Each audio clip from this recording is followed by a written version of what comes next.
good morning from New Zealand, good afternoon from other places in the world, and probably good evening from where some of our panelists are living.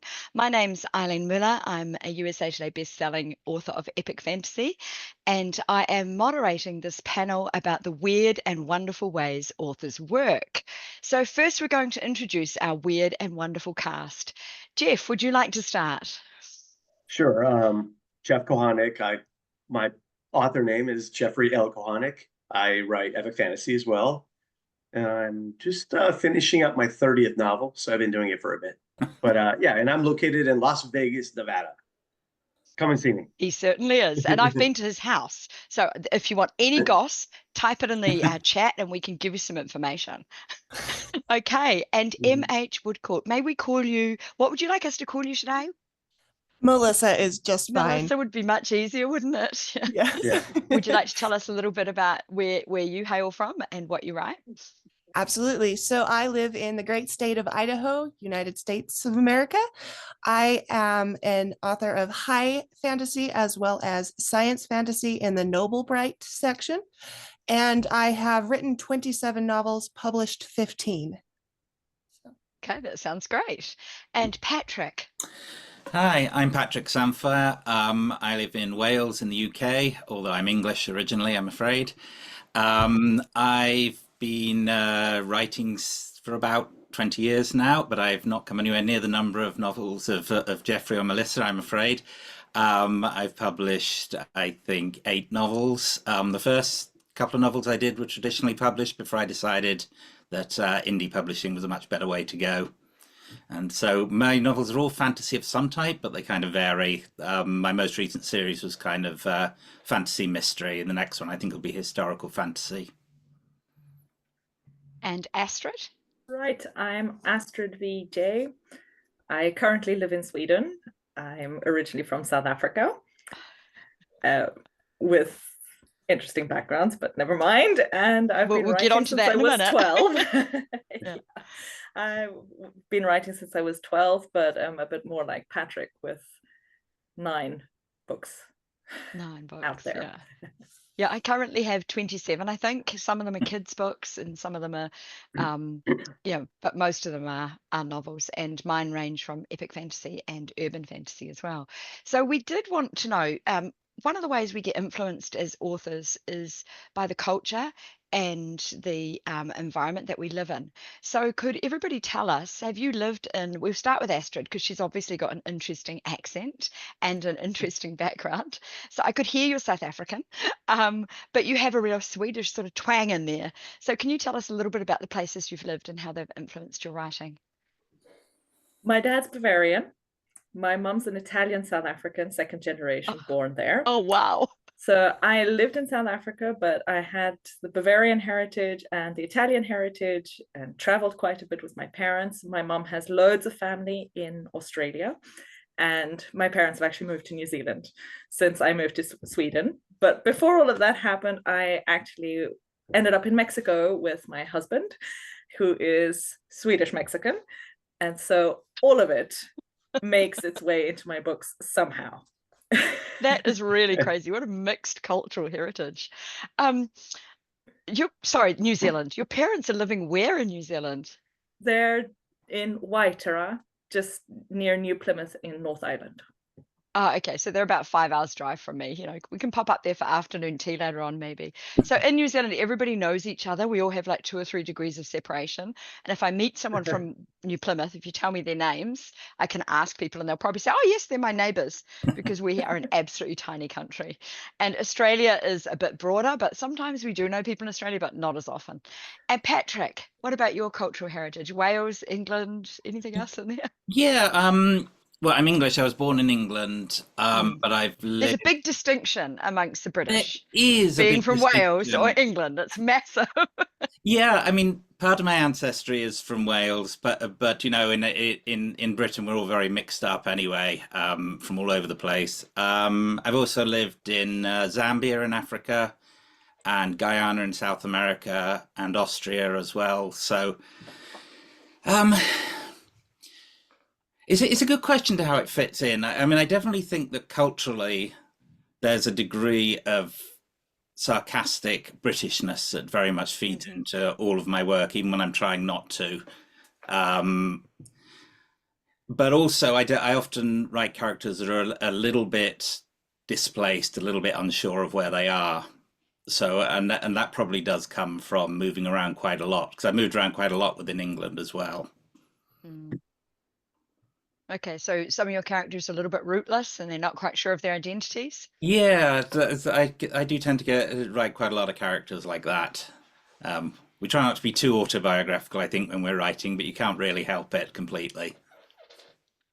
It depends, like depends what you're writing. I mean, If I want to Jeff, be autobiographical, I wouldn't have written fantasy. Yeah, I mean, okay, so Jeff has a character called Jace who's very snarky and he's a thief. So I've decided that Jeff is never allowed to come into my house because I actually quite like all of my property and I don't want him scaling out of my office window with my awards or things, or running off with my children or whatever. So Jeff, do you want to tell us a little bit about, I know that you're a bit of a nomad within the States, but you've also traveled quite a lot, haven't you? Yeah. Oh yeah, I mean, well, I traveled for my day job before I quit that and started writing full time. So I've been all over the world for that, along with the fact that my wife and I, we just like to travel, go on cruises and do adventures, and we're big hikers, so we'll hike anywhere we go. But yeah, I grew up in northern Minnesota, in a tiny town that feels like it's the end of the world. It's kind of by the Boundary Waters, if people know where that is.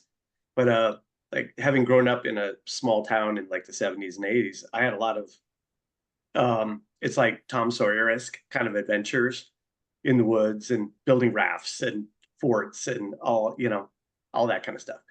Right. Then I got older, I got married, etc. We lived in the Minneapolis area for a number of years, and then we moved to Southern California.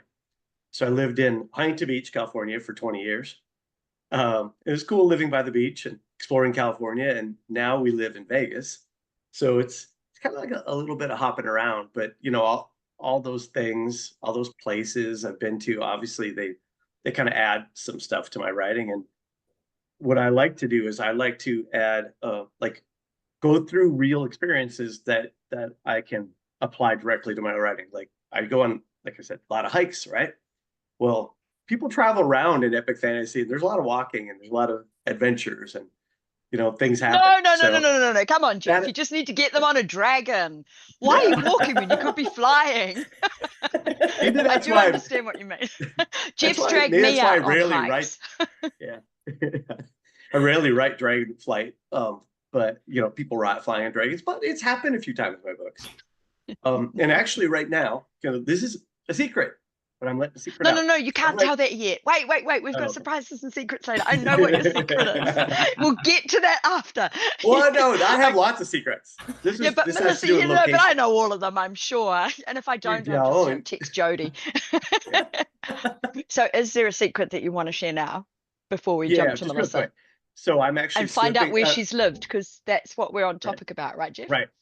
So because this ties to that, I'm writing an urban fantasy series, and it has was for later. No, that's not that big a secret. Like part of it takes place in northern Minnesota where I grew up, but the most of it takes place in or outside of Vegas where I live now. So there's my location connection. And there's also another secret about one of the characters who's starring in your urban fantasy, but we'll get to that later. Oh, I have so many.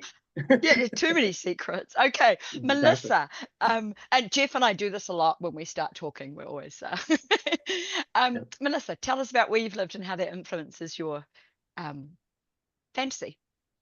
So I've never traveled outside of the United States, but I have moved over 20 times, and most of that was before I was an adult. My father is a Marine, once a Marine, always a Marine, and once he honorably left active service, we kept traveling. So I've seen a lot of places, and then he became a long haul truck driver.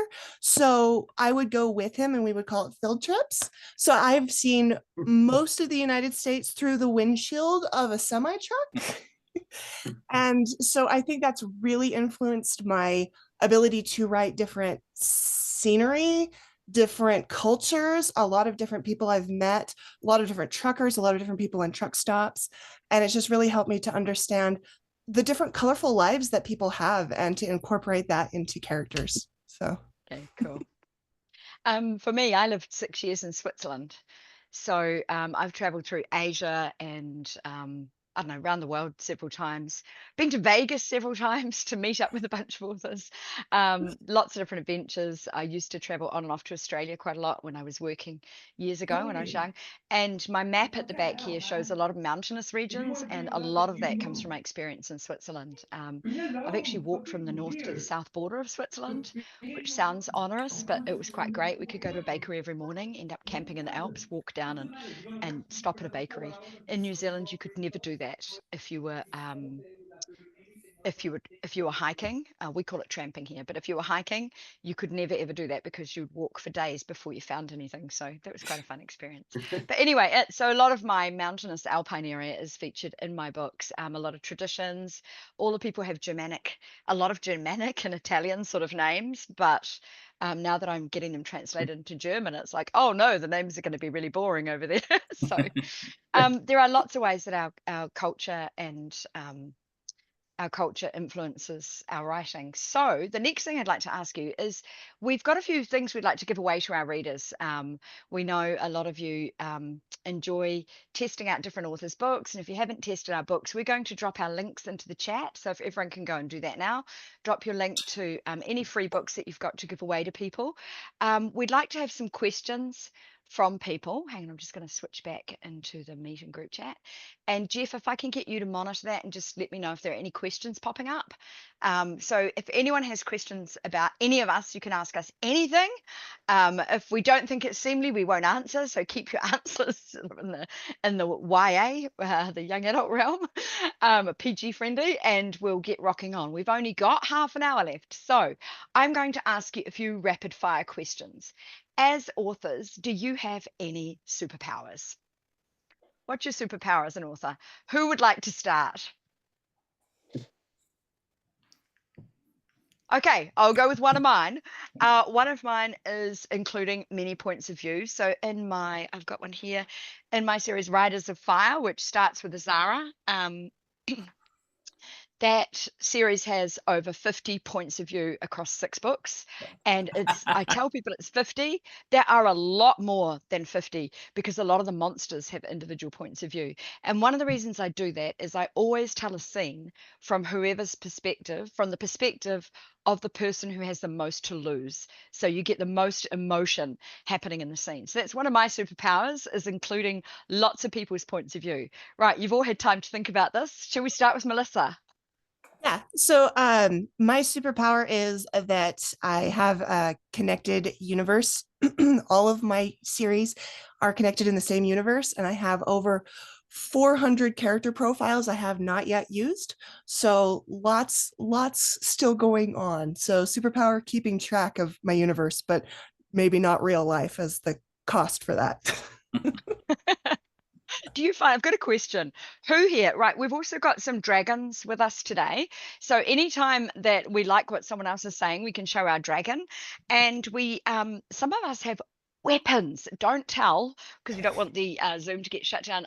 Mine have been locked. I have a sword and a bow and arrow downstairs, but mine have been locked in a one of my kids' closets, and because it's 6 a.m. here, I couldn't get in after midnight to go and fetch it. So I have an award here which was made by Weta Workshop, and they're called Sir Julius Fogel Awards. But we make jokes in New Zealand that they're actually really good for bludgeoning other fantasy authors. So that's my weapon. So if you disagree with what someone's saying, you can show your weapon, and if you love what they're talking about, show your dragon, and let's get lots of objects waving around. Does anyone not have a dragon or a weapon with them?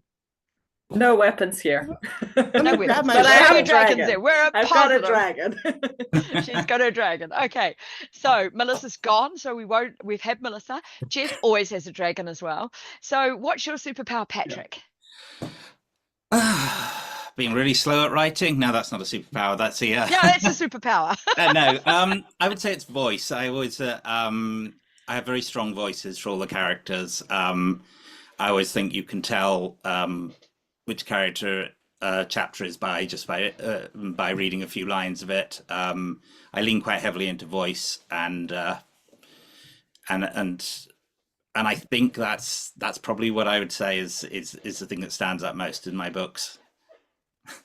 Excellent. It's very off-putting having toy dragons go up. Yeah, we're going to be throwing lots of dragons around. I've got a whole supply here, and I've got a Excellent. big bonanza dragon at the end. For one of the readers' best questions, I'm going to show you my mother of all dragons. Okay, Jeff, what's your superpower? Okay, well, I was gonna say Just one like of them. One of them, Jeff. character voice, but I'm gonna say incorporating humor into my stories. Like I Definitely. think that's one of my favorite things. Those end up being my favorite scenes too. Good. Astrid? Right. I have one that's very similar to Melissa's, but I'll pop onto the other one, which is I write very well from the start. So my alpha readers keep telling me that what I send them is better quality, which I always find is really funny because it's like my draft that I just checked myself. And I think that's pretty cool that I've So you've got written that a few super- novels and you've been writing for a while, and I think as that process goes on, you get, I don't know, Absolutely. some of you might not. I have a friend who writes iterative drafts for her fantasy. So she will write a draft, and then she'll go in and sprinkle more dialogue, and then she'll go through a third time and sprinkle more background and scenes, and then she'll go in and put in a little bit more plot. And I'm like, that would drive me crazy writing the same book 10 times, but that's just how her brain works. She gets down the bones of things and then she fleshes it out through iterative drafts. There are lots of different ways to plot, lots of different ways to write. Who would like to go first and tell us your writing process, sort of from how you conceive of a book to how you actually write it, sort of in like under a minute if you can, so we get Okay. questions in. I can start with that one because it depends. It really depends on the book. If I'm writing a fairy tale retelling, I already have the outline done, and I just take the fairy tale and work with it. But if it's a different type of story, like my traveling apprentice and storyteller, then that one came about through dreams. So I had a bunch of dreams and I wanted to create a story that related these dreams without it being a short story collection, and that one then became the Wishmaster series, which follows a young boy learning the art of storytelling from a storyteller, and then in that one they relate the short stories. Okay, that's quite fun. Now, Stephanie Meyer had a dream and it became Twilight. Yeah, so you're following a famous trend there. And what about you, Melissa? From woe to go, how do you get your books from conception? So do you plot? Do you write by the seat of your pants? So I'm a plantser. I'm a plantser. Yep. I do it right in the middle. I like to bullet point where I kind of want to go, and then I let the characters just find their own way, because otherwise we fight. So I just give them the reins and they have fun with it and I have fun with it, and it's discovery, but also I'm like, okay, we ultimately need to go here. And usually they agree with me, but sometimes we fight in the end. Okay, so that sounds to me a little bit like a combination of bullet point plotting and pantsing. So Yes. you're probably leaning more towards a discovery or writing by the seat of your pants writing, but you do have bullet points. Jeff, we haven't heard from you for a while. Exactly the same as Melissa. It's exactly the same. And so you're copying her stories? Oh, sorry, we've got to show I found that. dragon. So I know where the characters need to end up, but it's way more fun if they figure out how to get there, because sometimes they do recite things or come up with solutions that are much better than I would have plotted. Right. So the characters, they can figure this stuff out. I told you they're weird and wonderful. I mean, they've got people talking to them and arguing in their heads. Patrick, do your characters argue in your heads? How do you plot? How do you write? Yeah, I mean, it's kind of similar to Jeff and Melissa, honestly. And the kind of analogy I always like to think of when I'm writing a book is that it's kind of like you're heading towards a hill on the distance with a light on top of it. So you know where you're going, but in between it, you've got this valley full of mists, and you can occasionally see some waypoints. And so what you're kind of doing is you're getting together with a bunch of people, your characters, and you know some of them pretty well, some of them you don't know so well. You plunge down, coming up at the waypoints on the way until you get to where you're going, and kind of sometimes you come out on a completely different hill at the end, but that's fine as well, So you Okay, so That is amazing, and I've got to give you a different dragon. So if I was to summarize this, I'm to say Jeff and Melissa are arguing with their characters a lot and wandering around, being led by their characters. Patrick's in the mist or living in a fog, and Astrid's dreaming. I mean, how do you guys get any novels written at this rate? Oh, he's gonna keep dragon. I have a very unusual process for writing a novel. I'm a bit of a weird nerd, so I like to plot in Excel. So I'll show you what one of my plots looks like, and of course I write on them, draw on them, and scribble them on them as I go. So this is the plot for Anakisha's Dragon. So down the side I have characters. See how many characters there are? There's way more than that by the time the book's finished. This is just how I start, and in the end out comes a book, something like this. But what I do is I put time across the top, characters down the side, and then I've lost them. And then I start in the little boxes, I put where all the characters are and what's happening.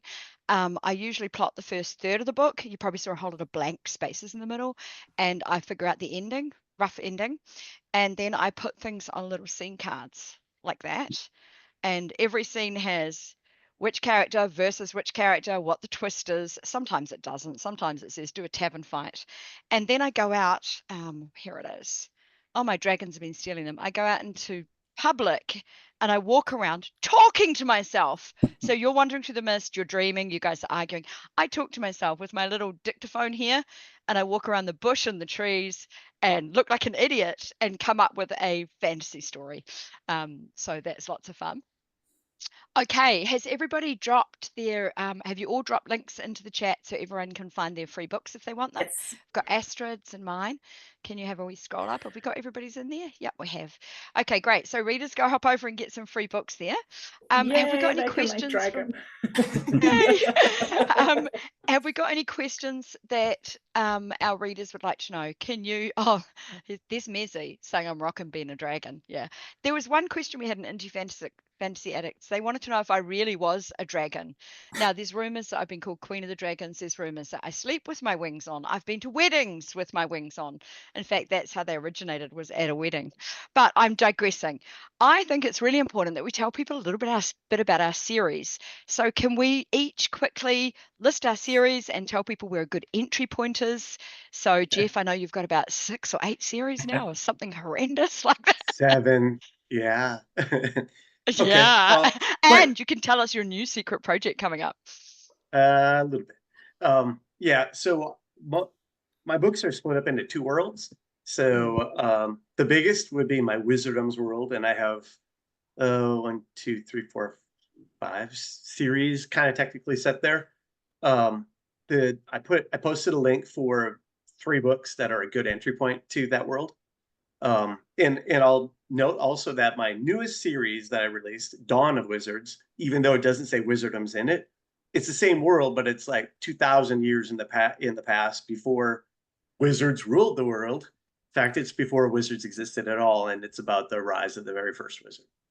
So anyway, that's quite cool. So that's one chunk, and then the other is my Asalia books.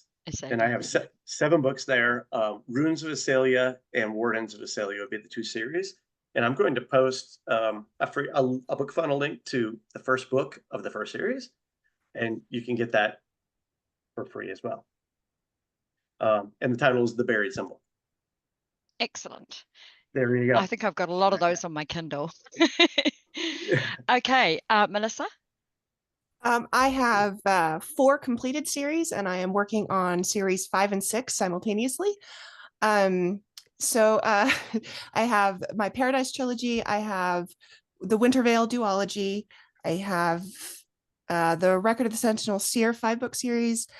Mark of Valioth, which is a standalone prequel plus a trilogy, and then I'm working on Dragons of Rokan right now.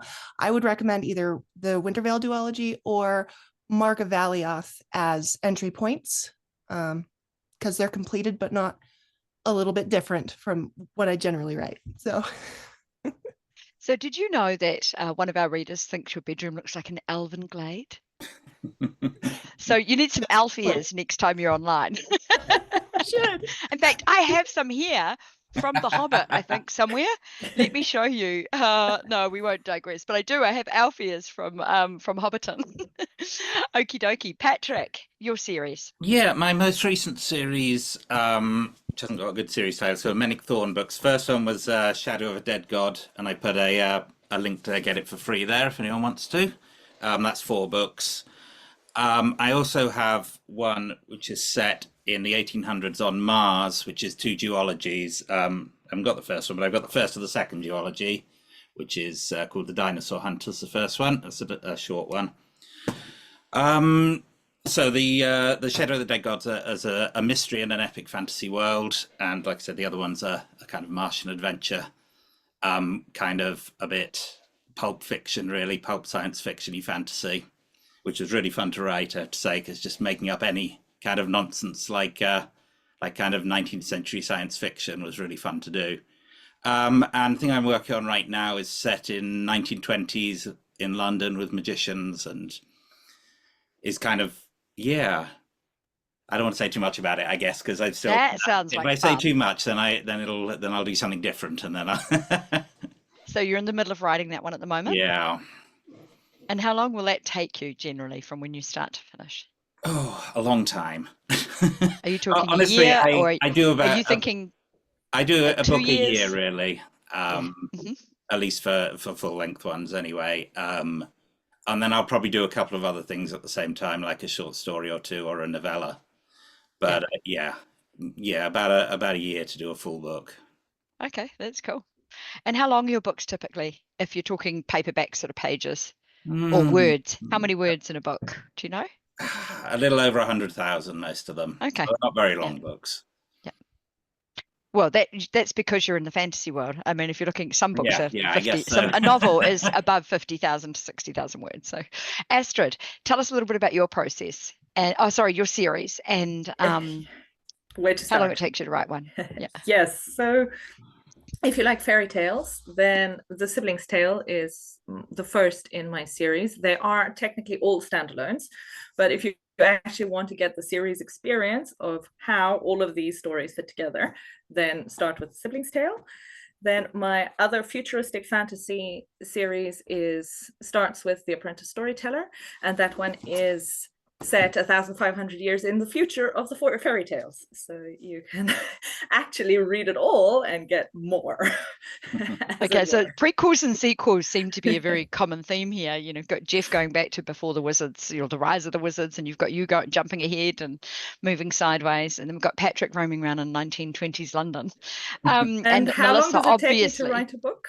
Yeah, just on the ending point on that question. Yeah, go for it. That does depend. I average writing 2 to 3 novels a year, but some of those I can write in a few weeks, and others will take months and months before they've completed their process. So I'm trying to type in chat, and I'm making terrible typos here. So some take months. Yeah, and others take a few weeks. Years. Yeah. Oh, 2 weeks. Okay, yeah, cool. Weeks, I love those books that roll out in a couple of weeks. Yeah, The Apprentice Storyteller was a 3-week deal. Okay, that's amazing. And That's crazy. do you find? Yeah, I suppose it varies, doesn't it? So these 2 that I wrote took me. I wrote them in a year, and they were one story, and then I rewrote them 18 times over 9 years. And then I published them, and they took off. So I was really, really lucky. Yeah. So then I frantically wrote the rest, and that's my Riders of Fire series. I have my Riders of Fire Dragon Master series, which are the prequels that 41 years earlier, the same dragon and who bonds with the dragon then. And then a lot of readers love my characters, and they're like, what happened to him, or where did he come from? So then I've started Riders of Fire Dragon Riders, which are little aside sort of side stories. And this is where it gets really complicated, because this one, when I was doing my plotting worksheets, this one spanned like 5 other books. So this is how all the books connect together in one of these horrible nerdy sheets, which has events all over it. So it's just, that was really difficult to write, because I'd already written all the other books. I couldn't change anything. So I had to fit his story around everyone. So but some of my books take about 6 weeks. Usually, generally, if I get stuck in, Thank you. I go like crazy. Nobody sees me. You know, it's like, quick, grab your dinner. I'm back into the office and I get a book done in 6 weeks. But that doesn't happen all the time because there's a lot of other life. So I tend to focus, deep dive, and get one done like crazy when I get into it. What about you, Melissa and Jeff? We haven't asked. I know Jeff's very routinized. You have word targets and you write each day and you have particular ways of doing things, don't you, that get you on track? Yeah.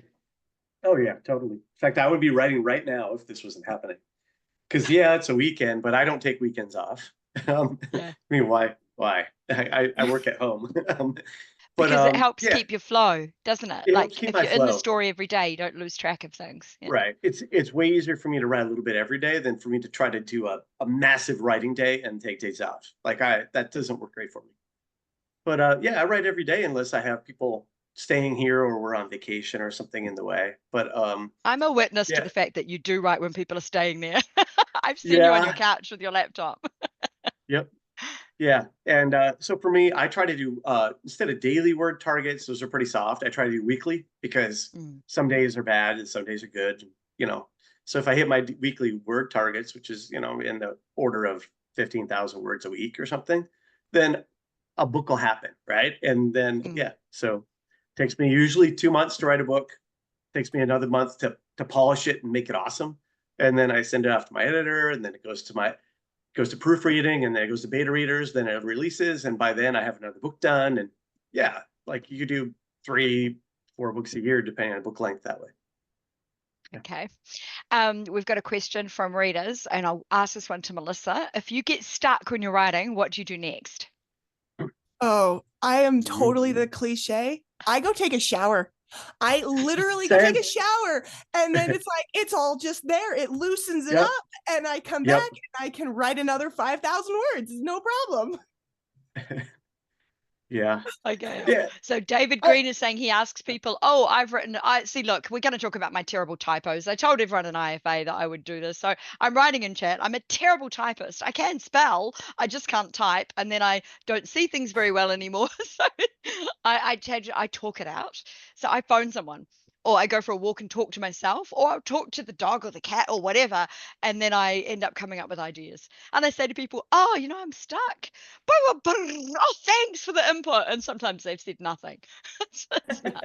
What about you, Patrick and Astrid? How do you get past issues? Yeah, it's quite interesting because I think that thing you just said there about just talking to someone, and they don't have to say anything, you know. You have to, by the time you've explained your problem to them, then you've kind of figured out what you need to do. And my wife's a writer as well, so we both do it to each other, you know. It's you can just say, I don't know what I'm doing here. I'm really stuck on this. What do they do next? What happens next? And then you think, oh, I know what happens next. And then you go back to writing. It's audio and vision went off. I've just got to turn you back on again. So that's why I talk to myself if nobody's here. And it's true. Yeah, I ask the character. I take a break, go do something else, and ask the character, well, what's going to happen next? And usually they come back with a pretty crazy answer. Yeah. Yeah. So here's what I noticed. Everybody steps away because I think the worst thing is to sit there and look at the page, right? You can't just sit and look at the page. You need to get away and let your mind kind of work on it, right? So whether it's during a walk or a shower or talking to somebody, just your mind will figure it out, but you can't stare at the page to solve the problem. It's sometimes I mope. I'll go into my sister's room. She's my roommate, and I'll just flop down on the bed and just be like, I'm stuck. And then after I have my pity party, I'm good. I go back. It's good. It seems like such a female way to solve a problem. Like, no. It's true. Well, I mean, sometimes they're a bit harder and you get stuck for a longer time. Like with The Apprentice Storyteller, I was stuck for years. Can you guys hear me? Yes, we can. I can't hear you. Oh, can you talk? Yeah, we're talking. Yeah, we're talking among ourselves. My audio. And so I was stuck with it for years, and then I had an epiphany because I took a different course. Okay, you guys have a list of the questions. So Jeff, can you ask another question while I try and sort out my microphone? Okay. And yeah, so then it resolved itself. And now Jeff. So I have a post here. Says, what made you all writers? What inspired you? I can't hear anything. So who wants to go first? Anybody? Sure, I'll go first. Okay, fine. I kind of said it was really reading fantasy as a teenager, and this is a long time ago. But I was reading all these authors like Raymond Feist and David Eddings and so on at the time. Oh, and yeah. yeah, I mean, I don't know whether I'd necessarily recommend them anymore because they kind of dated now because they're a lot. But they, it was the inspiration and getting so involved in these stories, and I remember just sitting there and thinking, I want to be able to do what these guys can do. And I kind of didn't actually. I did it a little bit as a teenager, and then I went to college, and I didn't do any writing for 10 years or so. Because I was at college, I was doing jobs, and then one day I was just sitting in the most boring job I've ever had, and I thought, I don't know what to do with myself, and I started writing again, and basically I've kept going since. So you were writing out of boredom. Sorry, I'm back again. I totally lost my audio. One of my dragons knocked my audio cable. Not my fault. So have you guys all talked about that a little bit, or where are we at? No, Okay. only Patrick has. So it's, basically what made you want to become a writer, what inspired you. So I tell you what, I'll go next. So I will say that for me, it wasn't specifically becoming a writer but I've always needed some sort of creative outlet.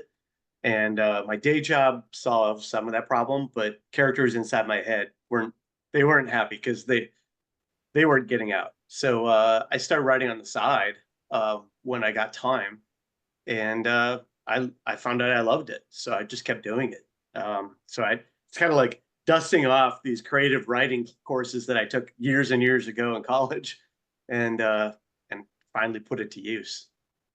Yeah. And what inspired me? Hundreds or if not thousands of epic fantasy books that I read over, my lifetime. So all the classic well-known authors and more. Yep. Okay, so I got inspired by a friend who sent me a manuscript, and she said, look, I've written this. And I looked at it and thought, wow, I could do that. And she sort of said to me she was never going to publish that manuscript. There were too many things wrong with it. And I was like, you could polish it, you could fix it. And that's what started my 9-year journey of writing and rewriting. During that time, I published a few kids' books, which had done quite well. And won a few awards and things. And I've got novels like Melissa. I've got novels hidden that I wrote years ago that I haven't gotten out there yet because it's just hard to get to everything. Okay, we've been asked, what piece of advice would you give to a new or aspiring author? We're going to keep this to sort of like 10 to 15 words. What would you tell a new or aspiring author? Astrid, do you want to go? And then Melissa? Write from the heart and just keep going. Write from the heart and keep going. Melissa? For me, it doesn't matter if you're good or not when you start out. None of us are good when we're starting out a new hobby. You just keep writing and you will find your voice. It's just as long as you have the love for it. So, and sometimes you're not going to love it, but you write anyway, and you will come to just be better and just showing up. Okay, next question from Carson Lacey is, what fantasy genre that you haven't written in would you like to explore? I, like Jeff, I've written some urban fantasy, which is sort of right up the top of my screen. You can't see it actually, called Dragon Shifter's Horde. But I have a secret urban fantasy novel that I wrote about 5 or 6 years ago, and I'm hoping to launch that this year. And I've been hoping to revise it all year and haven't quite gotten to it yet.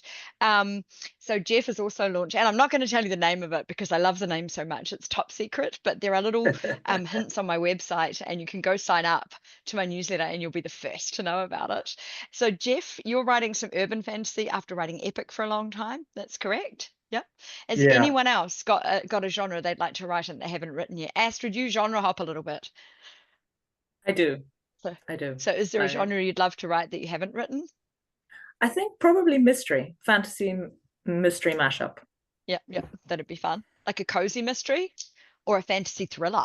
No, not a more detective novel. Detective, okay. Proper Swedish tradition, actually. aha, should I say?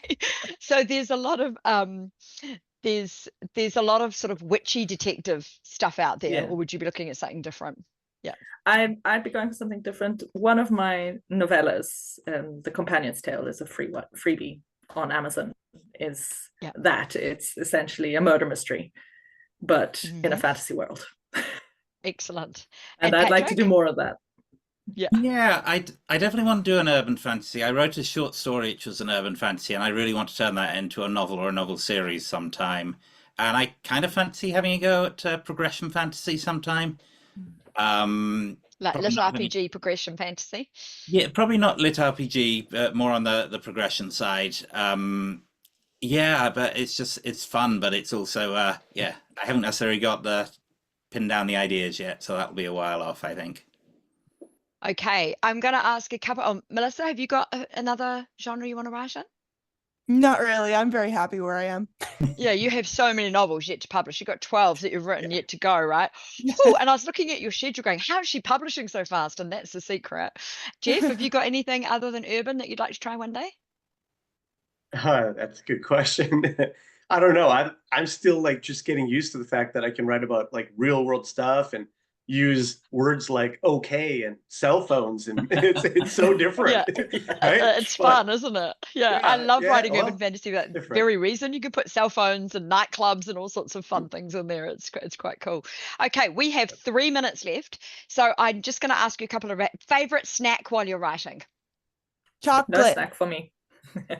Chocolate. What was that, Astrid? None for me. I don't None eat for while I you. write. Don't eat while you're writing. Yeah, Patrick. It is chocolate, but I'm not allowed to eat chocolate anymore, which is really sad. So now it's kind of green tea, a lot of green tea, basically. Jeff? Well, beer would be great, but I write in the morning, so I can't do that. That's how you make Jay so funny in your books. Yeah, I'll say vanilla Tootsie Rolls because I can't have chocolate, but I do like the vanilla ones. Yeah. I eat anything while I'm writing, like dinner, lunch, fruit, and often because I'm out and about too. Okay, it's beer 30 somewhere, Jeff, someone's saying. Yeah, okay, we got that right. we have 3 minutes left to go, so let me have a quick look. Oh, favorite moment as an author. I'll share one. I got on a plane in the States, and I was sitting down, long story, but this woman just goes, "Are you an author? Are you Eileen? I've read your books." And here I am from New Zealand going to Las Vegas to a conference. I get on a plane and this woman knows me, and it's happened to me in airports and all over the place. It's like, it's a little bit distinctive. No, I did not have my wings on. They don't fit down the plane aisle. I fold them in neatly, of course. I never take them off. What else? Favorite moments as an author? Everyone's got a half a minute to go. Okay, I'll hop in a review that stated that one of my books helped a reader out of depression, which is like, yes, because that's why I write. That's great. Yeah, I had that during COVID. I had people write to me with really tragic stories of what was going on, and some of those just make me keep writing. They're amazing. Patrick? I think selling first short stories is back when I was trying for traditional publishing, and I started about 20 years ago, and yeah, selling two short stories to different places in this about the same time, and it was just making me think, actually you can make money from this, and you can actually do this, as people want to read it, and that was very cool. exciting, And isn't it kind of hasn't been matched, I think. So I think sometimes authors get imposter syndrome. To you readers out there, sometimes we agonize over whether our stories are good enough. Yeah, all the dragons need to be jumping around for that. And the thing that really helps us is when readers reach out and tell us how much our stories mean to them. And you can do that via reviews. And I remember really worrying when I first put Azara and Dragon Hero out, and they came out in a rush because someone outed the fact that my book was coming out and put a video up online and it wasn't supposed to be live. And I went, oh my goodness, and quickly published my books, which is nuts. And then got my marketing plan together because I already had in my head what I needed to do. I'm going a bit longer because David's given us 5 more minutes, but that's okay. So don't panic, Jeff. It's under control. So there must be things that Jeff, that you've had as well. You've had lots of amazing moments with readers, haven't you? Yeah, so I'll bring up one that just happened this summer. We were on a cruise from London to Barcelona, and randomly ran into a guy who lives in South Carolina. He's like a helicopter pilot. He was reading my first Beta Wizardums book. Like while he was on the ship, he's like, "Wait, you're the guy who wrote this book? This is great!" And I'm like, "Oh, that's awesome!" So now we're friends. Did you right? get photos? Oh yeah. In fact, I got like he was with a group, so we're like we all hung out together like the whole cruise, and yeah, it was awesome. Yeah, That's it's really great. neat. It's really cool. It's one thing for people to say, "Oh, you're an author," and can I check out your stuff? It's different when they already found you. They already And found they're me. there reading it right in front of you. It's like, wow, it's very cool. So readers, you make a huge difference to our lives. We love the fact that you buy our books, that you read them on Kindle Unlimited. Can everybody go and grab a link and just drop one? David's asked us to give a where can we find you link. If you've got a link tree or a website that has all your social media and things on it. I have a Facebook group of a few thousand people. It's not as big as Indie Fantasy Addicts. And I have not been posting on social media for the last 2 months because we've been renovating our house and I'm just at the tail end of it. But I will be doing that again soon. So please, everybody drop a link. Tell us where you can find you. Maybe you can drop your Amazon link, your website, or maybe just a LinkedIn profile link if you've got it. I've got to look for mine now. Okay, a link sorry, not LinkedIn, a link tree, or if you've got one link. So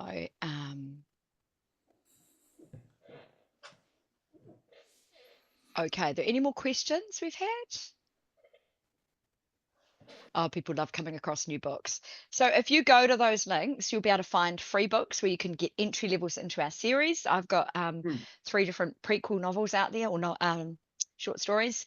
And Astrid's told you about hers. Yeah, or Jeff's got audiobooks you can grab. If you sign up to our newsletters, you can stay in touch with us. And one of the great things we love is seeing our books reviewed in Indie Fantasy Addicts. We absolutely love the group. I meant to do a bigger shout out to the group at the beginning. I discovered Indie Fantasy Addicts, I think it's late 2017 or early 2018. Jeff was one of the founding members, weren't you, Jeff? And one of the admins for a long time. Oh yeah. For me, it's like a child that grew up and went off on. They're an adult now, right? Like, yeah, they are. Yeah, help raise this 10,000 members. Look how awesome they are. And the group originated. Angel Hayes had the idea, and oh no, his name begins with T. You know his name. He set it up for her. T.L. Brandon. T.L. Branson, yeah. And I remember his first name, Angel. Pop it in the chat if you're there. Yeah, thank you, David's got it there. Yeah. So he set it up, and Angel has done a lot to champion the group.